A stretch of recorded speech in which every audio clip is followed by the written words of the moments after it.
words to that effect, meaning that sometimes the whole picture only emerges much later in life, and we realize that even suffering can lead to something positive. But what do you tell someone who's terminally ill or has a serious handicap if they ask, why me? Well, that's a question that the theologian and politician Prof-Schuchardt addresses in a book with that title. She'll be my guest in a moment, but first, here's a look at how she doesn't simply theorize about helping people, she actually does it. Prof-Schuchardt is a recipient of the Golden Cross, the highest award of Germany's Protestant Church. She received it in recognition of her years of tireless work fighting for human rights, working with the handicapped, and helping people in crisis. It's important for me to help people who are unable to fight for their own rights until they can do it themselves. That's the most wonderful thing anyone can do. That's happiness. This event in February is a case in point. Prof-Schuchardt arranged a trip to Berlin's Pergamon Museum for a group of 450 handicapped young people. Schuchardt, a member of parliament, arranges trips like this twice a year. She believes the museum's treasures should be accessible to handicapped and non-handicapped citizens alike. And what he's wearing there, that is a round cap. And here you can see an armband.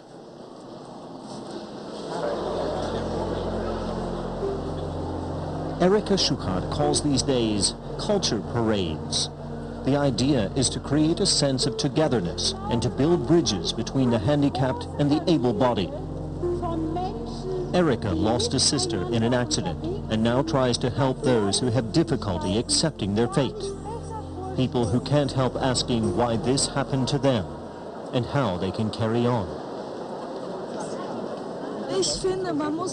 I think you have to take life as it comes.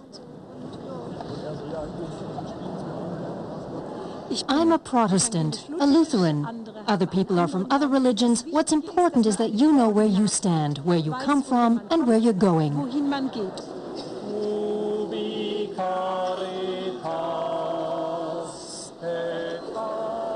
Also on the itinerary in Berlin is a visit to the glass dome of Germany's parliament building, the Bundestag. There's a special reason for this. For Erika, the spiral form is a parallel for how people learn to cope with and overcome crises. She has studied over 2,000 life stories of people who have been confronted with death or incurable disease or sudden catastrophe. Some find solace in religion, others in the sympathy provided by self-help groups. All search for explanations. Learning to live with suffering is a challenge many are unable to meet. Many are also unable to empathize with the fate of others, to stand by those in need and help them. For Prof-Schuchardt, it's a painful process, but one she doesn't shy away from. And Prof-Schuchardt has joined me on Germany Today. Welcome. Author of a book called Why Me? When somebody who, say, has a terminal illness asks you this question, how do you answer that person? I think the most important thing is to listen to that person and under no circumstances try to explain their problem away. Everyone has the right to say, why me? Like Jesus on the cross, when he said, why have you forsaken me? So the secret is, if the person has the freedom to express their complaint, he or she will find their own answer. At some stage, he or she then realizes why they're suffering in the way they are and what they can do about it. So you're really saying there's a spiritual message in that. I mean, I'd like to get to that in just a moment. You talk a lot about the spiral in your book. Perhaps you can explain what the spiral is exactly, how it works. The spiral represents the journey of the soul. The soul is in despair, it's crying out, it's helpless. Everything is uncertain, and from this uncertainty the soul must learn the certainty that it is sick and accept it. And that's like a journey through a dark tunnel. through aggression, mistreatment, depression. The acceptance will come where you say, I realize that's what it is. It's a journey through a dark tunnel. So you're saying acceptance is really part of the healing process, as it were, but isn't it equally true that sometimes not accepting one's fate can be the positive thing to say, I won't put up with this, I'm going to change my life, I'm not going to just accept this and let it be? The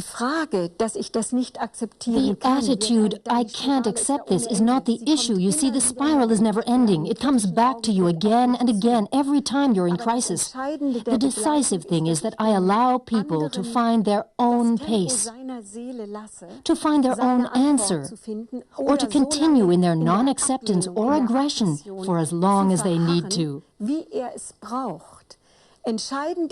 The thing is, the helpers always interpret the aggression as being directed against them personally, but the secret is to see the aggression as a manifestation of love, that the individual trusts them enough to put up with their complaints and aggression. The person afflicted needs that in order to be able to accept it. Yeah, but you're really saying that, I mean, pain or suffering is a way in which we can learn things that maybe we have to learn. What about people who seemingly don't have any problems in life? I mean, would it then be true to say that they are primitive or weak? I mean, how does the learning process take place in people who don't have those problems? I think every person reaches a point in their life when they feel torn up inside. It may well be that for their whole lives they don't want or need or are unable to recognize that we all know the problem of repression. I've never met anyone who didn't have this problem of suffering, but I know no end of people who have repressed it. Does one have to have God, in your opinion, to get there, to have this process happen? I think it's important that people have someone to talk to. For Christians, it's God. For people of other religions, it's something else. The decisive thing is that it's a dialogue in which I am accountable to someone, even if I don't actually do anything. Prof-Schuchardt, thank you very much.